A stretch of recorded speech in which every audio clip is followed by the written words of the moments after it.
Mesdames, Messieurs, chères Plesséiennes, chers Plesséiens, encore une fois cette année, pour raisons sanitaires, nous ne pouvons organiser la cérémonie des vœux. Cependant, j'ai souhaité, au nom de la municipalité, de l'ensemble des élus et de moi-même, vous souhaiter une excellente année 2022. Qu'elle vous apporte bonheur, santé et réussite dans vos projets pour vous et vos proches. Cette année, notre carte de vœux symbolise l'éclosion des idées et le partage des beautés de ce monde que sont les fleurs. Cette carte est enduite de graines de fleurs. Gardez-les précieusement, nous pourrons les planter au printemps ensemble. Cette pandémie n'a que trop duré et a bouleversé nos vies, parfois de manière dramatique. Je souhaite saluer tous ceux qui se battent, tous les soignants, tous les premiers de cordée, que sont bien sûr tous ces travailleurs indispensables à notre société et qui n'ont jamais baissé les bras. Ils ont toujours répondu présent, derrière leur caisse, au volant d'un camion, en haut d'une échelle, derrière un camion poubelle. Nous réalisons que notre monde moderne, hyper organisé, est fragile. Nous avons besoin les uns des autres. C'est aussi ça, la fraternité. C'est aussi pour cela que votre commune a pris sa part et je tiens à remercier les services municipaux pour leur résilience, leur capacité d'adaptation et leur sens du service public.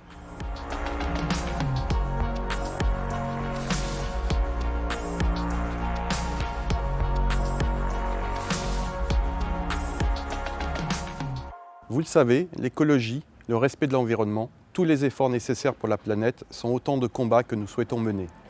En 2021, nous avons entamé la mise en place de la gestion différenciée des espaces verts. Une nouvelle pratique qui a rencontré les difficultés habituelles du démarrage, sur lesquelles nous avons travaillé, tout en écoutant vos remarques, afin de poursuivre cette mise en place en 2022.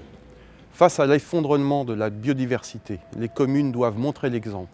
Nous avons été précurseurs sur l'abandon des phytosanitaires, alors poursuivons le travail. Favoriser les déplacements doux est également une priorité. C'est pourquoi notre ville a souhaité prendre sa part au plan vélo développé dans toute l'agglomération de Cœur-d'Essonne. Le travail a débuté il y a quelques mois et n'est pas terminé. Il se poursuivra dans les mois à venir. Enfin, une chargée de mission écologie urbaine a été recrutée et avec elle, nous mettons en œuvre de nombreuses actions en coordination avec les services de la commune. 2021 a également vu l'arrivée d'un 3e policier municipal, d'un éducateur sportif et de notre nouveau gardien de complexe sportif. Des recrutements qui viennent étoffer l'équipe d'agents municipaux qui œuvrent pour vous au quotidien et qui permettent de renforcer le bien-vivre aux Plesséiens. Ces derniers mois, nous avons également recruté des vacataires pour surveiller autant que possible les entreprises chargées d'installer la fibre. Car vous le savez, le déploiement de celle-ci sur notre territoire s'accompagne d'un très grand nombre de dysfonctionnements inacceptables. Parallèlement à la mise en place de cadenas sur les armoires de fibres de la commune, des courriers ont été adressés à l'ARCEP et à Cédric O, le secrétaire d'État chargé du numérique. Avec les maires de l'agglomération, nous avons décidé également de mettre en œuvre une pétition.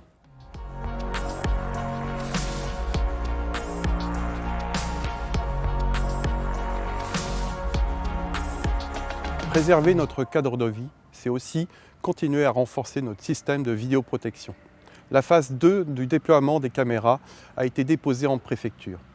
Elle se compose d'un maillage de points stratégiques, composé de près de 50 caméras. Ces nouvelles installations permettront de renforcer notre diminution des cambriolages déjà constatés suite à l'installation des premières caméras et qui ont également permis l'élucidation de plusieurs enquêtes.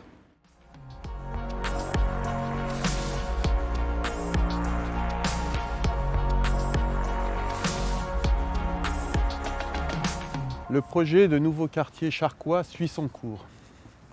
La phase très administrative d'enquête publique s'est achevée par un avis favorable du commissaire enquêteur à la poursuite de ce beau projet.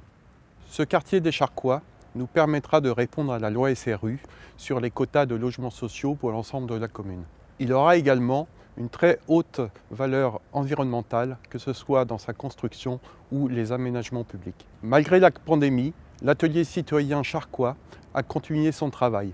Ensemble, nous avons imaginé les futurs équipements publics. Une école de 8 classes, de la maternelle à l'élémentaire, mais également un équipement sportif. L'expertise d'usage des citoyens, quand on conçoit de nouveaux équipements publics, est indispensable. Et je les remercie vivement pour leur implication.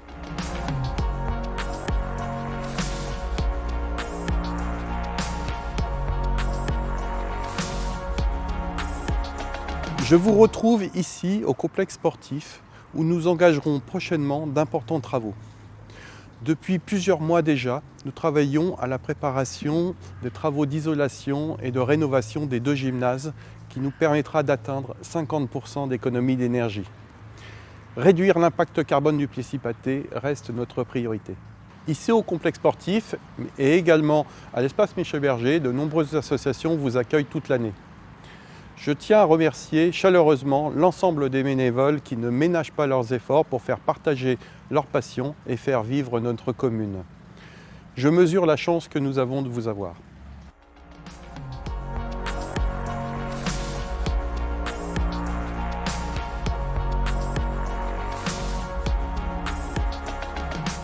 En juillet dernier, une concertation citoyenne a été menée ici même dans le parc. Cet atelier a permis de faire émerger de nombreuses très bonnes idées. 14 d'entre elles verront bientôt le jour et permettront d'améliorer cet espace de vie. Tous les habitants, quel que soit leur âge, quelles que soient les activités, qu'elles soient sportives, ludiques ou amicales, pourront trouver leur place dans ce projet.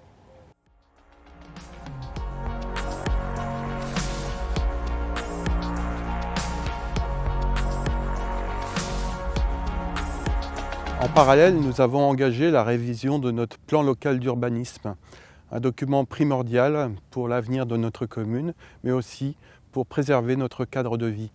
Cette révision intègre aussi tous les projets qui sont en cours aujourd'hui sur notre ancienne base aérienne de 117. La base continue sa mutation. Nous avons accueilli de nombreuses entreprises, et ce n'est pas terminé, avec des centaines d'emplois à la clé. Évidemment, nous avons également développé un vaste projet autour de la biodiversité. Je vous proposerai dans les prochains mois un dossier complet dans notre magazine municipal sur le sujet. D'ores et déjà, des milliers d'arbres ont été plantés et ce n'est pas terminé. Outre l'arrivée de toutes ces entreprises, grâce au travail de la SPL R217 et de notre agglomération, ici même s'implantera très prochainement un vaste complexe de studios cinématographiques.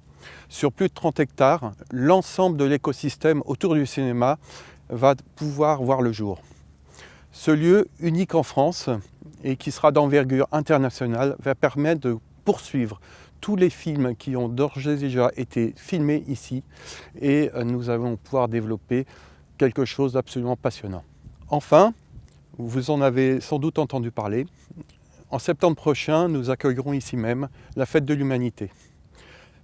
Cette manifestation d'envergure nationale qui accueille des milliers de personnes offrira, au-delà des chapelles politiques, un autre regard sur le monde et une programmation musicale toujours très attendue. D'ici là, le 3 juillet prochain, c'est un dimanche, la traditionnelle pied-cyclette, qui est très attendue, nous permettra de revenir ici même, tous ensemble.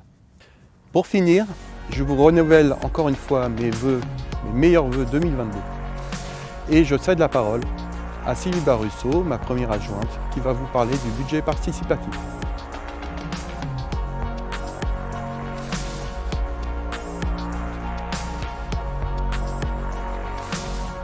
Le budget participatif est un dispositif citoyen qui permet de vous associer à la décision publique, qui renforce votre pouvoir d'agir en vous permettant de décider de l'utilisation d'une partie du budget d'investissement de la ville, qui reconnaît votre expertise et vous invite à prendre part à la réalisation de projets concertés et innovants à l'échelle du Plessis-Pathé.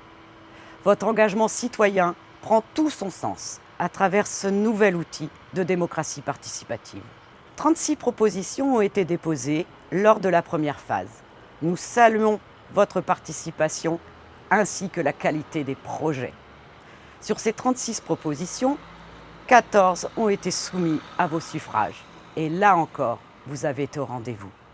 400 votants, ce qui représente 10% de notre population. En 2019, la moyenne des votants est de 5% pour les budgets participatifs communaux en France. Là encore, c'est une belle réussite. Pour cette première édition, vous avez choisi d'élire et donc de voir se réaliser le projet intitulé « De l'électricité gratuite au Plessis-Pathé qui a obtenu 201 votes. Félicitations aux porteurs de projet. Celui-ci propose d'installer des panneaux photovoltaïques sur le toit-terrasse de la mairie. Nous saluons cette idée écologique et collective qui incarne des valeurs importantes pour notre ville. Ce projet, atteignant l'enveloppe budgétaire de 30 000 € allouée au budget participatif, l'édition 2021 n'aura donc qu'un lauréat. Les autres porteurs de projets, que je félicite également, auront la possibilité à nouveau de proposer leur idée en septembre 2022 lors du lancement du second budget participatif s'ils le souhaitent. L'aventure du projet participatif ne s'arrête pas là. Vous découvrirez dans les mois à venir la réalisation du projet lauréat, son développement et sa mise en place. Je vous donne donc rendez-vous très bientôt.